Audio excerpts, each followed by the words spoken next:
lähettäjällä käsi ylhäällä.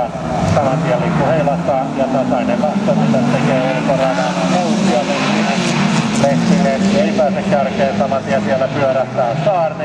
Näin on Saarnella laulun laulettu. Sen sijaan toinen nousija Männistö menee kärkeen. Röömanni kakkosena, Lehtimäkinen kolmantena, Virtanen on nelospaikalla. Ja näin sieltä tulee sitten 20 Lehtisen Jere sijalla 5. Mustavalkoista lippua sitä tarjoillaan, mutta se katsotaan sitten tarkemmin, kun Röömanni edelleen tuolla on menossa.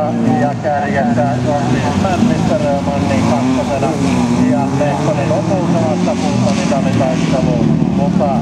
Lehtonen edelleen kolmantena, Virtanen oheellisenassa, Lehtinen kanssa tuossa sijalla 4 ja näin mennään jälleen tuonne takataartelemaan. Sitten edelleen nyt on paikalla nyt Röömanni käy haastamassa, päättää ottaa toista latua, mutta tuumaakaan ei anna periksi Männistö.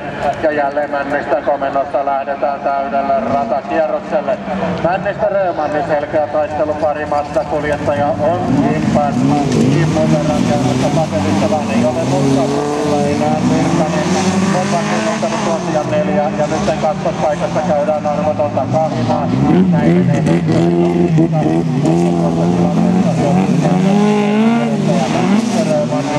Männistön välinen ero sillä on noin 20 metriä.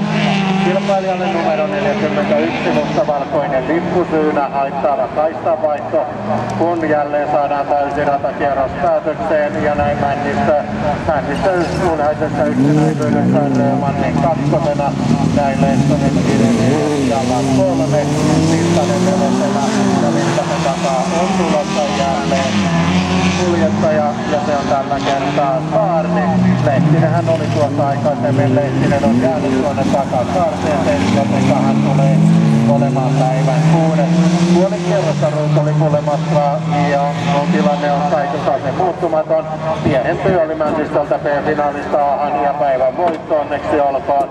Päivän 2, Oskari Rööman, Vakka-Suomen Teemu Lehtonen etuleisissä matsallaan tuli sijalle 3. Ja tulee tuo nelospaikka, on 2 kauppaa, kumpiko se on Virtasen Miia, näin Miia Virtanen numerolla 2. Raumalaiskuljettaja sijalle 4, sijalle 5, 4-1 Jussi Saarni, Noormarkusta Huihai tiimi Fiat ja sijalla 6 on keskeistä.